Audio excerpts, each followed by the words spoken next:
गुरु परंपरा योग संस्थान में आपका स्वागत है। हम लोग आज हठ प्रदीपिका द्वितीय उपदेश में पहुंच गए हैं। द्वितीय उपदेश में हम लोगों को क्या क्या पढ़ना है पहले वो देख लेते हैं हम लोग, फिर एक तरफ से शुरू करेंगे।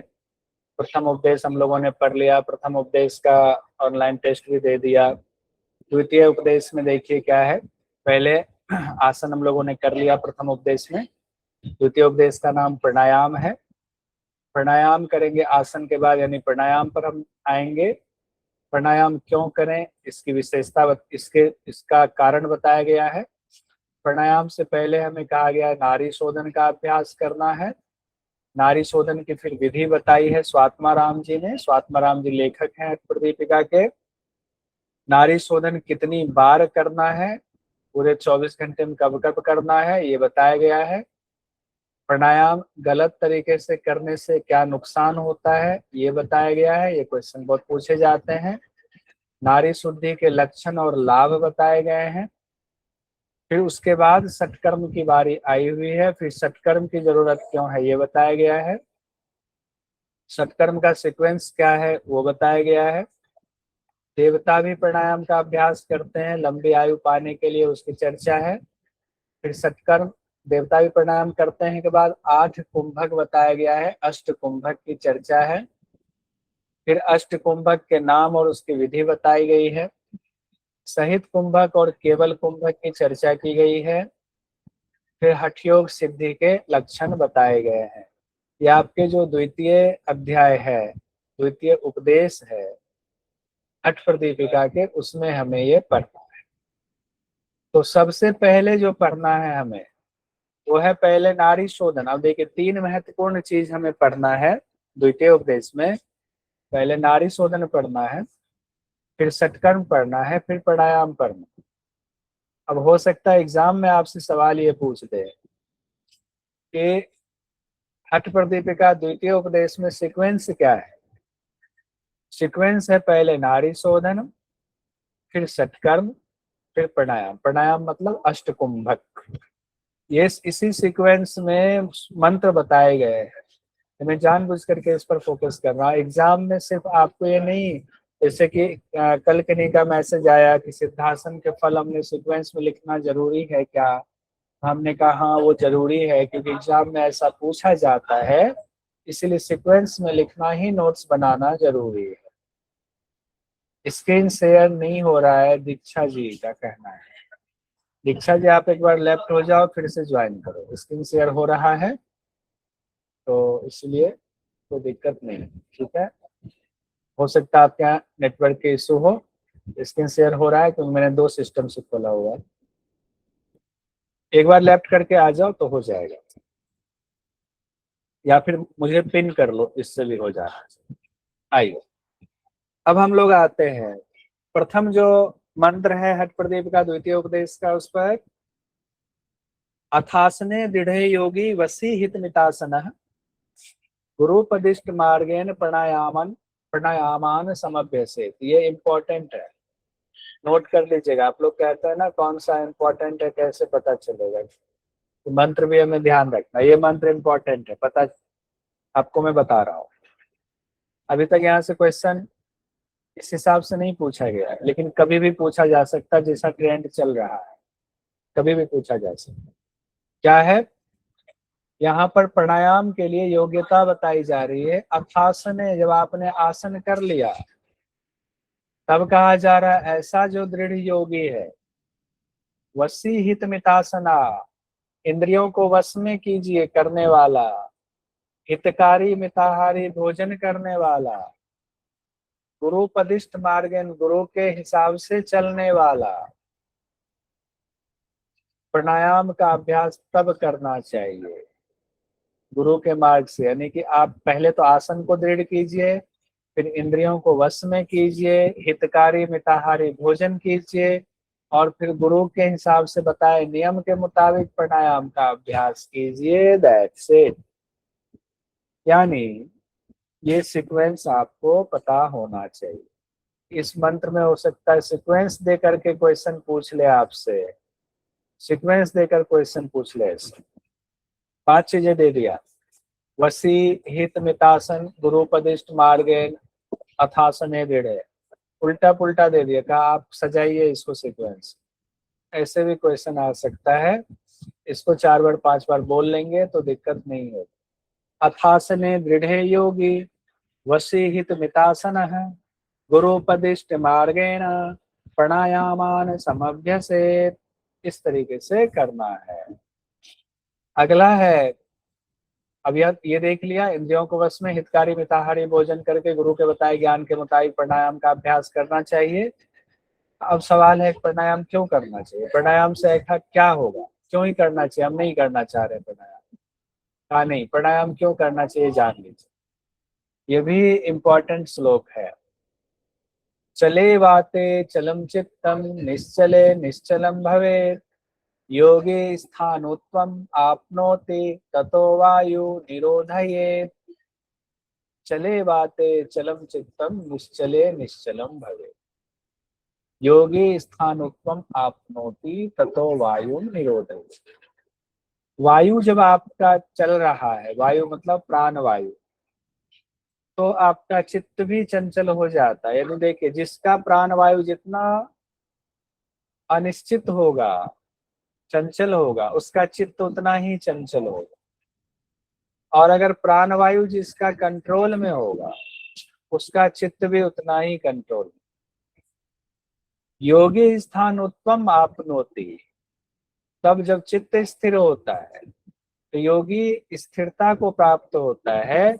इसीलिए आपको वायु का निरोध करना चाहिए, इसीलिए प्राणायाम करना चाहिए। प्राणायाम करने से क्या होगा, चित्त, चंचल चित्त भी स्थिर हो जाएगा, चित्त स्थिर होगा। प्राणायाम से क्या होगा, चित्त स्थिर होगा। प्राणायाम से क्या होगा, चित्त स्थिर होगा। सिंपल सी बात है। अब सवाल ये है कि क्या हमारे प्राण वायु का संबंध हमारे शरीर से भी है, हमारी आयु से है, हमारी जीवन मृत्यु से है? तो स्वात्मा राम जी कहते हैं हाँ है। कैसे है? यावद वायु स्थितो देहे तावत जीवनम उच्यते मरणम तस्य निष्क्रांतिश्च ततो वायु निरोधये। जब तक शरीर में वायु विद्यमान है तब तक ही जीवन है। उसका शरीर से निकल जाने पर शरीर निष्क्रिय है, यानी मौत। जब तक शरीर में वायु विद्यमान है तब तक ही जीवन है। उसका शरीर से निकल जाने पर शरीर जो आपका वो निष्क्रिय हो जाता है। इसीलिए वायु का निरोध कर, वायु को शरीर में निरोध करना है। ठीक है। अब इसका अर्थ क्या है, यानी कुंडलिनी जागरण करके वायु को बचा के रखिए कुंडलिनी में, उसमें सुषुम्ना में, नहीं तो वायु खत्म तो शरीर खत्म। अब है कि वायु का निरोध कैसे करेंगे, का वायु निरोध ऐसे नहीं होगा, वायु निरोध ऐसे नहीं होगा। तो कैसे होगा वायु निरोध? कहा हमारे शरीर में मलों से भरी नाड़ियां हैं। जब तक मल से भरी हुई नाड़ियां हैं तब तक प्राण वायु का निरोध नहीं हो सकता, तब तक प्राण वायु कंट्रोल में नहीं आ सकती। महर्षि स्वात्मा राम जी कहते हैं मलाकुलासु नारीषु मारुतो नैव मध्यगः कथम स्याद उन्मनी भावः कार्य सिद्धि कथम भवे। हमारी नाड़ियां मलों से भरी हुई हैं, नाड़ियां शुद्ध नहीं हैं, तो फिर मारुतो मतलब वायु जो है, मध्यगह मतलब सुषुम्ना में नहीं जा सकती है, नैव मतलब नहीं जा सकती। हमारी नाड़ियां मल से भरी हुई है तो फला हमारी प्राण वायु सुषुम्ना में कैसे जा सकती है? मारुतो नैव मध्यगः, सुषुम्ना में नहीं जा सकती, यानी वायु का निरोध नहीं हो सकता है। जब वायु का निरोध नहीं होगा तो कथम स्याद उन्मनी भावः, कहाँ से आपका मन शांत होगा, कहाँ से उन्मनी भाव वाली समाधि प्राप्त होगी? उन्मनी भी समाधि का एक नाम है। कहाँ से आपको समाधि मिलेगी? कार्य सिद्धि ही कथम भवेत्, कहाँ से आपको कार्यों में सिद्धि प्राप्त होगी? कौन से कार्य की सिद्धि? समाधि की सिद्धि, कैवल्य की प्राप्ति कहाँ से प्राप्त होगी? आप नहीं प्राप्त होगी, चित्त की स्थिरता नहीं होगी, राजयोग की प्राप्ति नहीं होगी। कार्य मतलब की सिद्धि प्राप्त करना, राजयोग की प्राप्ति करनी, नहीं प्राप्त होगी। अंजलि जी बहुत जरूरी है, तो जल्दी से पूछिए, देखें सवाल जरूरी है कि बाद में जवाब देने लगे। क्वेश्चन ये है कि यहाँ लिखा हुआ है वायु का निरोध करें, तो सर हमें निरोध करने का मतलब इसमें ये है कि हमें इसको सुषुम्ना में लेके जाना है और वहां पे रोकना है, ऐसा है सर? बिल्कुल वही है, बिल्कुल सही समझा आपने, बाद में उस पर डिस्कस करेंगे।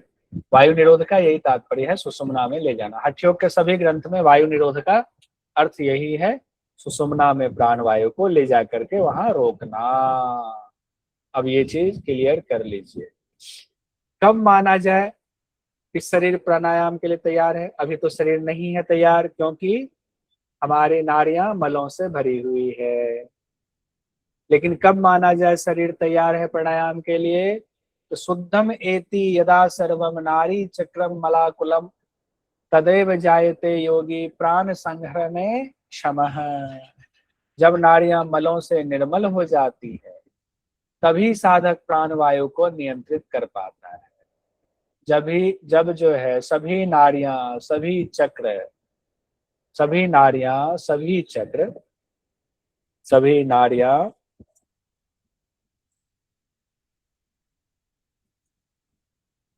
सभी चक्र मलों से निर्मल हो जाए, मल ना रहे, तब साधक प्राणवायु को नियंत्रित कर सकता है, उसका निरोध कर सकता है, अदरवाइज नहीं कर सकता है। अब आप नारी ढूंढेंगे तो नारी ऐसे शरीर में मिलने से रहा। 72,000 नारी की चर्चा है, ऊपर भी सिद्धासन में हमने देखा था 72,000 नारियों का मल शोधन होता है, सिद्धासन से कहा गया था। चक्र भी ढूंढेंगे काट के तो नहीं मिलेगा, सूक्ष्म चीजें हैं ये सब। अब आगे कहा गया है, देखिए यहां से पता चलेगा। प्राणायामम ततः कुर्यान नित्यम सात्विकया धिया यथा सुषुम्ना नारिस्था मलाह शुद्धिम प्रयांति च। तब प्रतिदिन सात्विक बुद्धि से प्राणायाम का अभ्यास करना चाहिए, जिससे सुषुम्ना नारी में मौजूद मल दूर हो जाए। जब नारियों की शुद्धि हो जाती है, तब कहा गया है सात्विक बुद्धि से प्राणायाम करना चाहिए, बहुत इंपॉर्टेंट है। सात्विकया धिया कहा गया। प्राणायामम ततः कुर्यान, तब प्राणायाम का अभ्यास कीजिए जब नारियों की शुद्धि हो जाए। नित्य कीजिए, कैसे कीजिए? सात्विकया धिया कहा गया है, सात्विक बुद्धि के साथ कीजिए। यथा सुषुम्ना नारिस्था मलाह शुद्धि प्रयांति च, जिससे सुषुम्ना नारी का भी मल दूर हो जाए। बाकी नारियों की तो शुद्धि हो ही जाए, सुषुम्ना की भी शुद्धि हो जाए। अब उपाय कह रहे हैं कि चलिए नारियों की शुद्धि कैसे करेंगे? तो नारी शोधन करना है, नारी शोधन करना। नारियों की शुद्धि कैसे करेंगे? हमें अब प्राप्त करना है सब कुछ, तो पहले नारियों की शुद्धि। तो नारी शोधन कैसे करेंगे? तो सबसे पहले बद्ध पद्मासन लगाएंगे, इसको देखेंगे, पहले देखें। नारी शोधन के लिए सबसे पहले बद्ध पद्मासन में बैठेंगे, चंद्र नारी से पूरक करेंगे, क्षमतानुसार कुंभक करेंगे, सूर्य नारी से रेचक करेंगे, सूर्य नारी से फिर पूरक करेंगे, यथासंभव कुंभक करेंगे, चंद्र नारी से रेचक कर देंगे। ऐसा बताइए, अभी मंत्र पर भी हम लोग आएंगे, अभी तो बस ये विधि बता रहा हूँ एक बार। अब मंत्र में देखिए कैसे कहा गया है, इसको अभी करके भी दिखा देंगे जिनको दिक्कत हो उनको।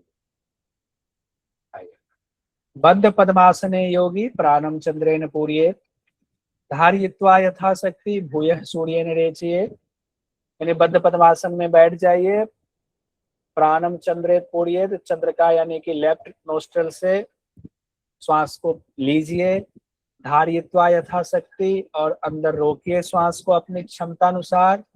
जब नहीं रोक सकते हैं तो राइट नोस्ट्रल से यानी सूर्य नाड़ी से उसको रेचक कर दीजिए। सूर्य नाड़ी को पिंगला कहा गया है, चंद्र नाड़ी को इड़ा भी कहा जाता है। फिर यहाँ आइए, ये भी इंपॉर्टेंट है, नारी शोधन हठ प्रदीपिका में किस आसन में करना है? बद्ध पद्मासन शब्द आया हुआ है। आइए आगे आते हैं हम लोग। फिर प्राणम सूर्येन च आकृष्य पूर्येद उग्रम शनैः विधिवत कुंभकम कृत्वा पुनश्चंद्रेन रेचयेत्। फिर प्राणवायु को सूर्य नाड़ी से धीरे धीरे पूरक करके, विधिवत कुंभक करके, धीरे धीरे चंद्र नाड़ी से रेचक कर देना चाहिए। ये विधि हो गई, ठीक है। अब इसमें सावधानी बताई गई है, क्या सावधानी रखनी है? तो कहा गया है ये न त्यजेत तेन पित्वा धारियेत अतिरोधतः रेचयेत ततो अन्येन शनैर एव न वेगतः। जिससे श्वास छोड़ा हो उसी से श्वास लीजिए। ये न त्यजेत, जिससे छोड़ा, त्यजेत मतलब त्यागा, उसी से पित्वा मतलब उसी से श्वास लीजिए। धारियेत अतिरोधतः, और श्वास को रोकिए अपनी क्षमता अनुसार। फिर कहा गया रेचियेत च ततो अन्य, फिर अन्य से धीरे धीरे छोड़ दीजिए, अन्य से छोड़ दीजिए, फिर उसी से लीजिए, अन्य से छोड़ दीजिए। शनैर एव न वेगतः, कभी भी श्वास धीरे धीरे लीजिए, तेजी में श्वास नहीं लेंगे। शनैर मतलब धीरे धीरे, एव न वेगतः, कभी भी तेजी से नहीं लेंगे। अब मुद्रा बना लिया, ऐसे जनरली हम लोग करते हैं, लिखा नहीं है वहां पर ऐसे अभी। और हमने राइट नोस्ट्रल को बंद किया, हमने लेफ्ट से यानी चंद्रमा से लेना शुरू किया। उधर से आप देखोगे उल्टा हो सकता है दिखाए, लेकिन अंगूठा से जब राइट हैंड आप बनाओगे तो हमेशा अंगूठा से राइट नोस्ट्रल ही बंद होता है, हमेशा पिंगला ही बंद होता है, यानी सूर्य नाड़ी राइट को कहते हैं। राइट बंद किया, लेफ्ट से हमने श्वास लिया, लेफ्ट से जब पूरा श्वास लिया तो रोका, अब अपनी क्षमता अनुसार रोकना है। लेफ्ट से लिया, क्षमता अनुसार रोका, फिर राइट से छोड़ दिया। फिर कह रहे हैं जिससे छोड़ा उसी से लेंगे। राइट से लिया,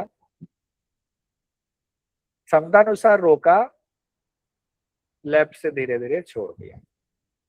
ये एक राउंड हो गया नाड़ी शोधन का। यही बात यहाँ पर कही जा रही है, ये एक राउंड आपका नाड़ी शोधन का अभ्यास हो।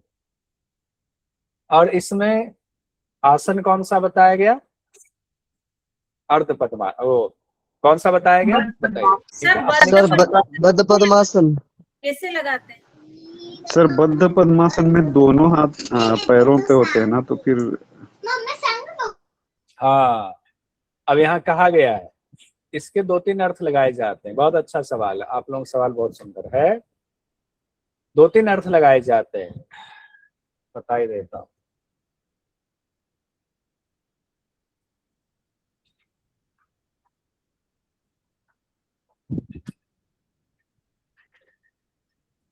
देखिए, बद्ध पद्मासन तो लगा लिया हमने, तो अब हाथ को तो नाक पे आएगा नहीं। सही सवाल है, आएगा नहीं तो करेंगे कैसे? योग करने वाले उससे पहले इतना अभ्यास कर लेते हैं कि उनको फिर हाथ की जरूरत नहीं होती है। बिना हाथ के ही वो चाहे तो लेफ्ट से सांस ले सकते हैं, चाहे तो राइट से छोड़ सकते हैं, चाहे तो राइट से ले सकते हैं, लेफ्ट से छोड़ सकते हैं। ऐसा होता है, लेकिन वो कैसे होता है क्रिया योग में है, लेकिन वो मैं बताऊंगा नहीं। क्रिया योग में है नहीं बताऊंगा, लेकिन ऐसा होता है। एक तो तरीका ये है, क्रिया योग में हम लोगों को गुरुजी बताते हैं वो कैसे होता है, बहुत आसान तरीका, लेकिन वो मैं यहाँ नहीं बोल सकता। दूसरी बात, कई जगह व्याख्या में मैंने ये भी पढ़ा हुआ है, जो सिंपल व्याख्या उसकी चर्चा।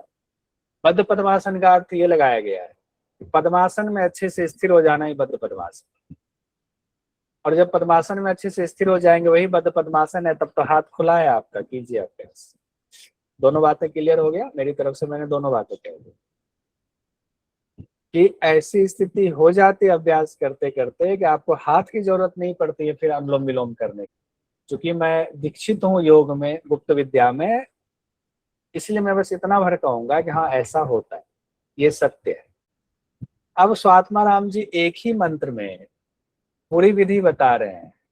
प्राणम चेद इडिया पिबेन नियमितम भूयो अन्यथा रेचिये पित्वा पिंगल्या समीरणम अथो बद्धा त्यजेद वामया सूर्य चंद्र मसोर अनेन विधिना अभ्यासम सदा तन्वताम शुद्धा नारी गणा भवन्ति यामिनाम मास्त्र्याद ऊर्ध्वतः। जो सारी बातें हमने पढ़ी ना, सब एक में ही है यहाँ पर कि कहा गया है प्राणम चेद इडिया पिमेन, प्राण को इड़ा से लीजिए, नियमितम भूयो अन्येन अन्यथा रेचिए, दूसरे से छोड़ दीजिए। इड़ा से लिया तो पिंगला से छोड़ देंगे। पित्वा पिंगलिया समीरण, फिर पिंगला से ही यानी राइट से ही श्वास को पूरक कीजिए, लीजिए। अथो बद्धा त्यजित वामिया, फिर उसके बाद बद्धा यानी कि कुंभक लगाने के बाद त्यजित वामिया, लेफ्ट से उसको त्यजित कर दीजिए, छोड़ दीजिए। एक कंप्लीट हो गया। सूर्य चंद्र मसौर, अब यहाँ पर कहा गया सूर्य और चंद्रमा से इसी प्रकार विधि पूर्वक आप सदा जो है चंद्र ये नारी शोधन का अभ्यास कीजिए। इससे शुद्धा नारी गणा भवंती, आपकी नारियां शुद्ध होंगी। कितने दिनों में शुद्ध होंगी? यामिना मास त्रयाद ऊर्ध्वतः, 3 महीने से थोड़ा ज्यादा समय में नारियां शुद्ध होंगी। मास त्रयाद ऊर्ध्वतः, 3 महीने, ऊर्ध्वतः मतलब थोड़ा ज्यादा, 3 महीने से थोड़ा ज्यादा समय में क्या होगा? नारियां शुद्ध हो जाएंगी। 3 महीने से थोड़ा ज्यादा समय में नारियां शुद्ध हो जाएंगी, ये कहा गया। तो ये इंपॉर्टेंट हो गया कि 3 महीने, कितना समय लगेगा? 3 महीने से कुछ ज्यादा समय नारियों की शुद्धि में। इंपॉर्टेंट पॉइंट है, स्पेशल डायरी में नोट कर लीजिए। अब ये बहुत इंपॉर्टेंट वाला आ रहा है मंत्र आपका, ये बहुत इंपॉर्टेंट है, इसको नोट कर लीजिएगा। प्रातः मध्य दिने सायं अर्धरात्रे च कुंभकान शनैर अशीति पर्यंतम चतुर्वारम समभ्यसे। प्रातः, मध्य दिन, सायं और अर्धरात्रि 4 बार अभ्यास कीजिए कुंभक का, यानी कि नारी शोधन का 4 बार अभ्यास कीजिए। और धीरे धीरे 80 पर्यंतम, 80 बार तक संख्या ले जाइए। तो 4 बार हुआ, प्रातः, दोपहर, शाम और अर्धरात्रि को अभ्यास। 80 बार तक संख्या ले जाएंगे, 80 बार तक संख्या ले जाएंगे। प्रातः, मध्य दिन, सायं, अर्धरात्रि, ये यहाँ से पूछा जाता है। संख्या 80 बार, 80 तक और 4 बार, ये ध्यान रखिएगा। परीक्षा की दृष्टि से 2 बातें हो गई। एक तो ऊपर हमने पढ़ा 3 महीने से थोड़े ज्यादा समय में नारी शोधन। दूसरी बात, दिन रात मिलाकर 4 बार अभ्यास। 4 बार भी कौन? सुबह, दोपहर, शाम, अर्धरात्रि। संख्या कितने तक ले जाना है? 80 तक संख्या ले जाना है। ममता जी का है, ममता जी पूछिए सवाल।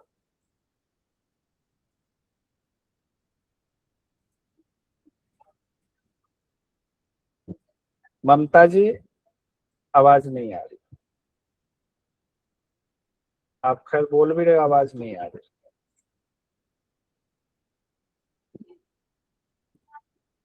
आपने ऑडियो नहीं खोला हुआ है। ममता जी ने हैंड रेज किया है। ठीक है, यहाँ तक क्लियर है सभी लोगों का? आगे बढ़ेंगे। ममता जी, ठीक, कोई बात नहीं। छाया जी बताइए। हाँ सर, एक बार में कितने राउंड करना चाहिए? अब 80 के हिसाब से ऐसा लग रहा है कि 20-20 कहा जा रहा है। लेकिन एक चीज ध्यान दीजिएगा, ये सब किताब पढ़ के कभी अभ्यास मत कीजिएगा। गुरु के दिशा निर्देश में अभ्यास कीजिए। मैंने पहले ही दिन बोला था, फिर से कह रहा हूँ, हठ प्रदीपिका हो चाहे 8 हठ ग्रंथ हो, किसी में भी कोई अभ्यास कंप्लीट नहीं बताया गया है। इसको देख करके कभी भी वो मत कीजिएगा, कॉपी मत कीजिएगा, करने की कोशिश मत कीजिएगा, मामला गड़बड़ हो जाएगा। गुरु के हिसाब से ही कीजिएगा। तो एग्जाम की दृष्टि से तो हम लोग पढ़ ही रहे हैं, ज्ञान की दृष्टि से भी इसको देख के अभ्यास नहीं करना। बहुत सारे लोग करते हैं, मत कीजिएगा। गुरु के हिसाब से अभ्यास कीजिएगा। जल्दी पूछिए नितिन जी। सर मैं ये पूछ रहा हूँ, जैसे 80 जैसे लिख रहा है, तो 80 सुबह, 80 दोपहर, 80 शाम, या 20-20-20 करके टोटल 80 है, या एक सेट में 80 है? ये मेरा क्वेश्चन। कुल संख्या 80 बताया गया है, वो बाकी पूरे चीजें दिन में क्लियर नहीं की गई। कुल संख्या 80 बताई गई है, एग्जाम में हम 80 ही देंगे। ओके, ठीक है, बस एग्जाम में 80 ही आएगा। आगे मंत्र में कहा गया है कि नारियों की शुद्धि के दौरान जब नारी शोधन का आप अभ्यास करोगे तो कैसे पता चलेगा नारियों की शुद्धि हो रही है? तो कई अवस्थाओं की प्राप्ति होती है। कनियसी भवेद स्वेद कंपो भवति मध्य में उत्तम उत्तमे स्थानम आपनोति ततो वायु निबंधयेत। यानी अभ्यास करते हुए पसीना आए तो वह प्रथम स्थिति है। मध्यम स्थिति में कंपो भवति मध्य में, मध्यम स्थिति में कंपन होती है। उत्तमे स्थानम आपनोति, उत्तम स्थिति में योगी जमीन से ऊपर उठ जाता है, या यूं कहें कि प्राण सुषुम्ना में चला जाता है, तब माना जाएगा वायु का निबंधन हो गया, वायु को निरोध कर लिया आपने। ये तीनों तो जानते ही होंगे, वैसे भी लेवल में भी पढ़ा होगा। निम्न अवस्था में क्या होता है तो पसीना आता है, मध्यम अवस्था में शरीर में कंपन होती है, उत्तम अवस्था में जमीन से योगी ऊपर उठ जाता है, या प्राण वायु का ऊपर उठना भी कहा गया। इसकी दो व्याख्या की जाती है। एग्जाम की दृष्टि से यही सही है, उत्तम अवस्था में योगी जमीन से ऊपर उठ जाता है। ये तीनों भी इंपॉर्टेंट है, याद कर लीजिएगा, ये तीनों इंपॉर्टेंट है। निम्न अवस्था पसीना, मध्य अवस्था कंपन, उत्तम अवस्था जमीन से ऊपर उठना। आगे है जलेन श्रम जातेन गात्र मर्दनम आचरेत दृढ़ता लघुता चैव तेन गात्रस्य जायते। इंपॉर्टेंट मंत्र है ये मंत्र इंपॉर्टेंट है। यहाँ से क्वेश्चन पूछा गया पहले, आगे भी आ सकता है। जो पसीना आता है आपके शरीर में प्राणायाम के दौरान या नाड़ी शोधन के दौरान, उसको शरीर पर ही मालिश कर लीजिए। उस पसीने को जलेन श्रम जातेन गात्र मर्दनम आचरेत, मर्दनम मतलब मालिश करना, शरीर पे मालिश करना। जब ऐसा आप करेंगे तो दृढ़ता लघुता आएगी, इससे दृढ़ता और लघुता आती है। दृढ़ता लघुता चैव तेन गात्रस्य जायते, इसीलिए आपको ये मर्दन करना चाहिए। प्राणायाम के दौरान पसीना आए तो क्या करना चाहिए, मालिश करना चाहिए शरीर पे ही। करेंगे तो क्या होगा, दृढ़ता और लघुता आएगी। करेंगे तो क्या होगा, दृढ़ता लघुता आएंगे। इंपॉर्टेंट पॉइंट है, नोट कीजिए, स्पेशल डायरी में नोट कीजिए। आप नोट्स बनाएंगे, जो भी नोट्स दूंगा आपको होमवर्क, उसमें ये वन लाइनर पॉइंट डालिए। अब देखिए, ये भी इंपॉर्टेंट है, यहाँ से भी क्वेश्चन आता है। अभ्यास काले प्रथमे सस्तम क्षीराज्य भोजनम ततो अभ्यासे दृढ़ीभूते ना तादृंग नियम आग्रह।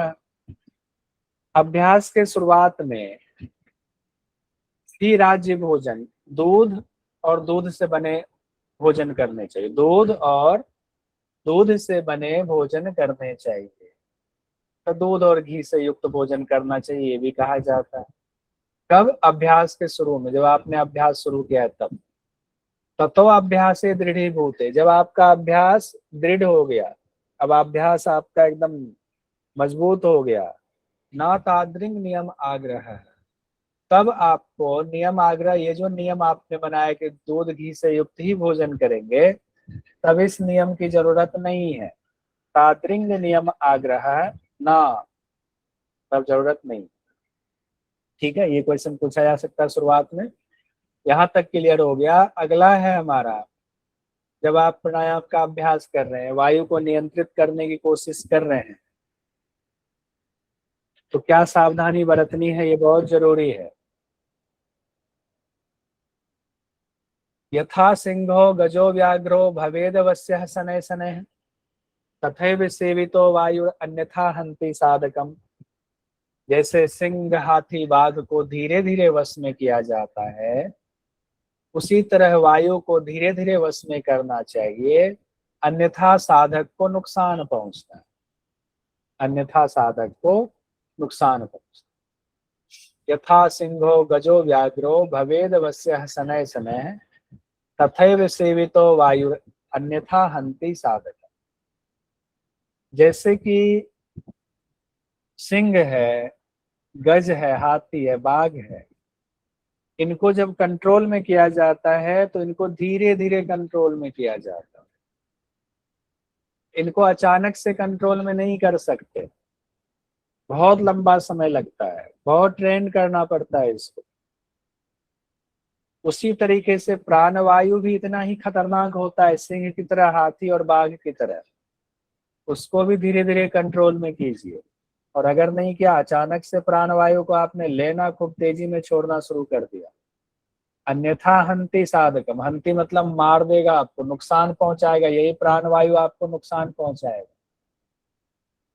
कैसे नुकसान पहुंचाएगा, तो अगले मंत्र में महर्षि स्वात्माराम जी कहते हैं, प्राणायामेन युक्तेन सर्व रोग क्षयो भवेत् अयुक्ताभ्यास योगेन सर्वरोग समुद्गमः।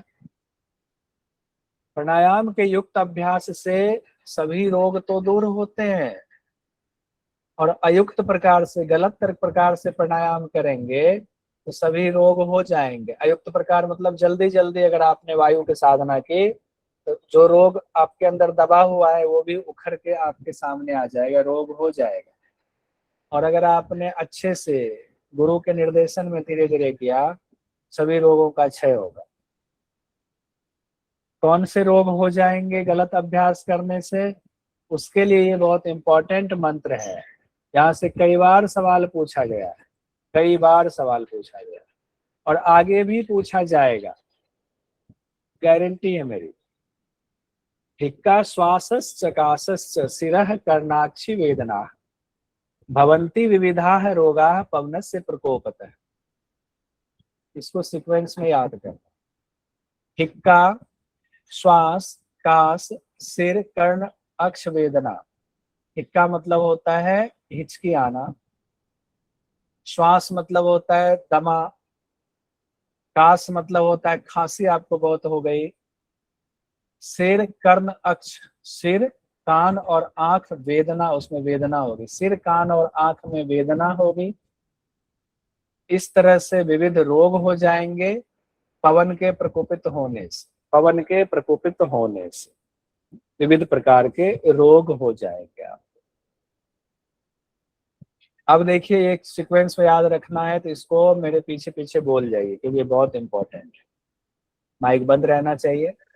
हिक्का श्वासश्च काशश्च, हिक्का श्वासश्च काशश्च, सिर कर्णाक्षि वेदनाः, सिरः कर्णाक्षि वेदनाः, सिरः कर्णाक्षि वेदनाः भवन्ति विविधाः रोगाः, भवन्ति विविधाः रोगाः पवनस्य प्रकोपतः, भवन्ति विविधाः रोगाः पवनस्य प्रकोपतः। हिक्का श्वासस्य काशश्च, शिरः कर्णाक्षि वेदनाः भवन्ति विविधा रोगाः पवनस्य प्रकोपतः। एक साथ पढ़ेंगे। हिक्का श्वासश्च काशश्च शिरः कर्णाक्षि वेदनाः भवन्ति विविधाः रोगाः पवनस्य प्रकोपतः। यानी अगर आपने प्राण वायु का गलत तरीके से अभ्यास किया, आपको ये सारे रोग हो गए। एग्जाम में कैसे क्वेश्चन पूछा जाता है, देखिए क्वेश्चन आपके सामने दिसंबर 2023 का। हठ प्रदीपिका के श्लोक के अनुसार वायु के कुपित होने वाले रोगों का क्रम बताइए। श्वास, सिर वेदना, हिचकी, काश, कर्ण वेदना। श्वास, सिर वेदना, हिचकी, काश, कर्ण वेदना। ये हिक्का से शुरू हुआ था ना, हिक्का, काश, हाँ, हिक्का, श्वास, काश, सिर, कर्ण, अक्ष वेदना, सिर, कर्ण, अक्ष वेदना। क्या बात, सभी लोग पहला उत्तर कह रहे तो बिल्कुल सही है। हिक्का श्वास काश सिर कर्ण अक्ष वेदना। हिक्का श्वास, हिचकी आई तो श्वास पर ध्यान देते हैं आपके, हिचकी आई तो श्वास पर ध्यान देते हैं, फिर काश, फिर खांसी आ जाती है, सिर, कान, आंख में वेदना होती है, कुछ निमोनिक बिठा लीजिए। अब कहा जा रहा है आगे, स्वात्मा राम जी कहते हैं अगले मंत्र में, युक्तम युक्तम त्यजेत वायु, युक्तम युक्तम च पूर्येत, युक्तम युक्तम च बधनीयाद, एवं सिद्धिम अवाप्नुयाद। साधक को उचित तरीके से रेचक और उचित तरीके से ही पूरक करना चाहिए। क्या करना चाहिए? उचित तरीके से पूरक, रेचक और उचित तरीके से पूरक करना चाहिए, और उचित तरीके से ही बंध लगाना चाहिए, यानी कुंभक लगाना चाहिए। ठीक है, नारी शुद्धि के चिन्ह दिखने लगते हैं। अब नारी शोधन पढ़ रहे थे तो नारी शोधन के चिन्ह ये इंपॉर्टेंट है।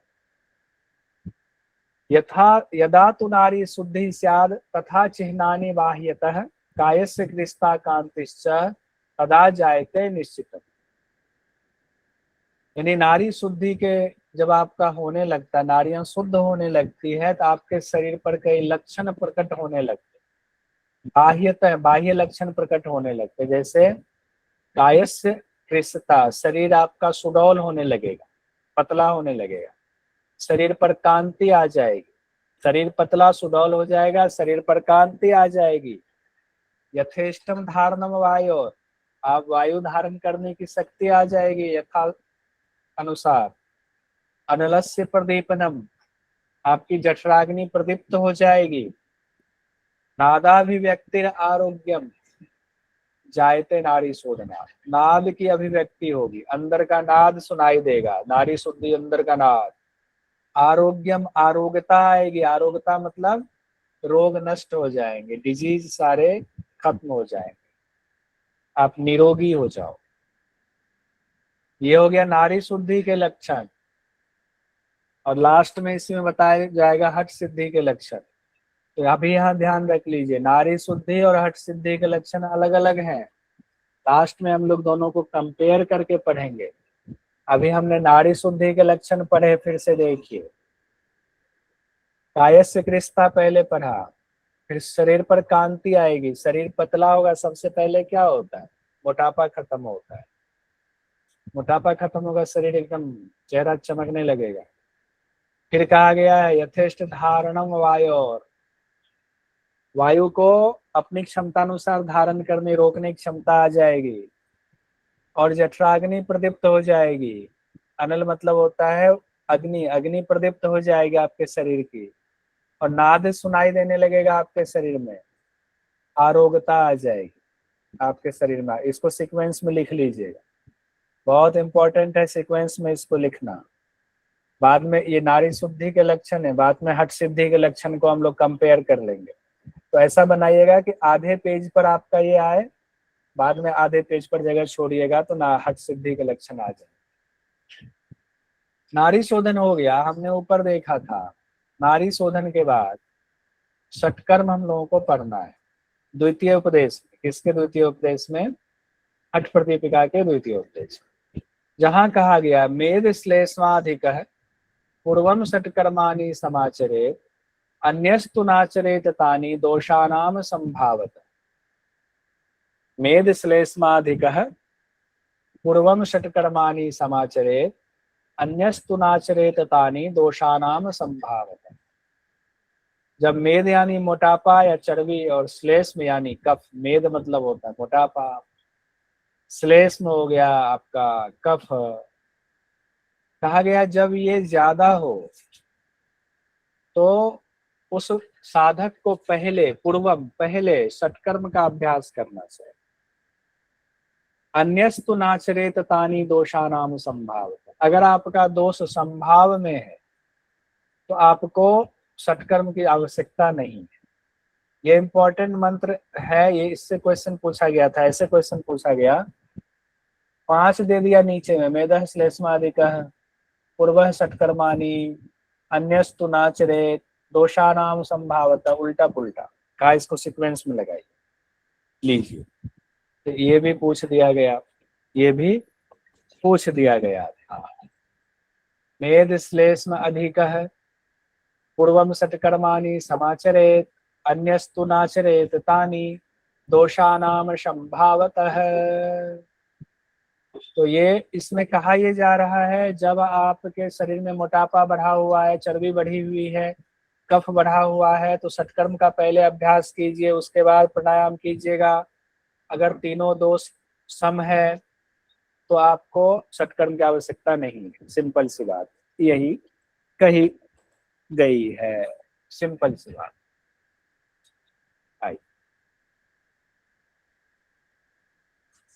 क्वेश्चन देखिए आया था एक, वो क्वेश्चन यहाँ नहीं रखा, लेकिन जब पीवाई को कराएंगे तो आ जाएगा। हठयोग प्रदीपिका में प्राणायाम से पूर्व किस स्थिति वाले व्यक्ति को षटकर्म का अभ्यास करना बताया गया। अब यहाँ पर क्वेश्चन दिया हुआ है, कायस्य कृशता मेद श्लेष्म अधिकः गुल्म प्लीहोदरम तंद्रादीनम। तो मेद श्लेष्म अधिकः वाले के लिए कहा गया है, क्योंकि आपके मंत्र में ही दिया गया। मेद श्लेष्म अधिकः पूर्वम षटकर्माणि समाचरित, समाचरित मतलब उसका आचरण करना है। पहले सत्कर्म का आचरण करना है प्राणायाम से पहले, वही बात है। मेद श्लेष्म अधिकार। आइए आगे आते हैं हम लोग। धौतिर्वस्तिस तथा नेति प्राटकम नौलिकम तथा। अब अगर मान लीजिए जिनको बढ़ा हुआ है, जिनको बढ़ा हुआ है मेद श्लेष्म, उनके लिए क्या कहा गया है? सटकर्म का अभ्यास कहा गया। सटकर्म कौन कौन से हैं? तो धौतिर्वस्ति तथा नेति त्राटकम नौलिकम तथा कपाल भातिश्चेतानि सटकर्माणि प्रत्यक्ष। ये भी याद कर जाए, सीक्वेंस भी याद होना चाहिए। धौतिर्वस्ति तथा नेति, पीछे पीछे बोल जाइए। धौतिर्वस्ति तथा नेति, धौतिर्वस्ति तथा नेति त्राटकम नौलिकम तथा, धौतिर्वस्ति तथा नेति त्राटकम नौलिकम तथा कपालभातिश्चैतानि षट्कर्माणि प्रचक्षते, कपालभातिश्चैतानि षट्कर्माणि प्रचक्षते। जितनी बार रिपीट करेंगे उतना याद होगा, नहीं तो याद नहीं होगा। तो ये सीक्वेंस में होना चाहिए। धौती बस्ती नेति त्राटक नौली और कपालभाति, त्राटक नौली और कपालभाति। यही घेरन संहिता में आएंगे, वही 6 है, लेकिन सीक्वेंस बदल जाता है। घेरन संहिता में नौली पहले है, लौलिकी कहा गया, और त्राटक बाद में। वह लौलिकी पहले है, त्राटक बाद में घेरन संहिता में, ध्यान रखिए।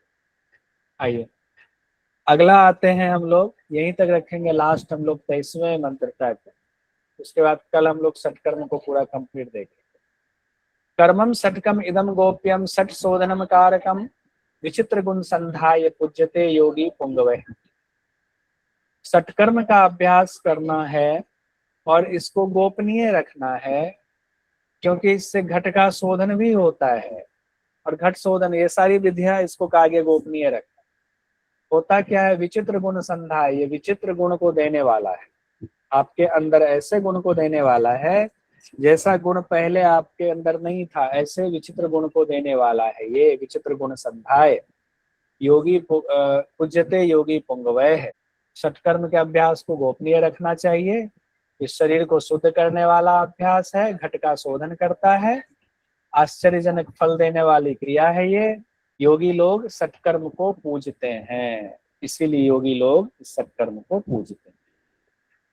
अब यहाँ पर दो तरीके से दो चीजें आ जाती हैं। अब यहाँ तक हमने कंप्लीट कर लिया। अब हम कल यहाँ से 6 के 6 देख लें, ठीक है? नीतू जी पूछ। सर योगी पूज्यत योगी पुंगवे सिंहासन में भी आया था। आइए यहाँ नोट कीजिएगा, बहुत सुंदर। सिंहासन में भी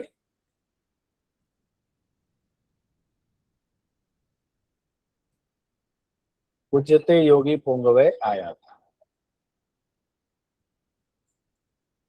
बहुत सुंदर, नोट कर लीजिएगा। आया था स्पेशल डाला डायरी जो मैंने कहा था नोट्स वाला, उसमें उसको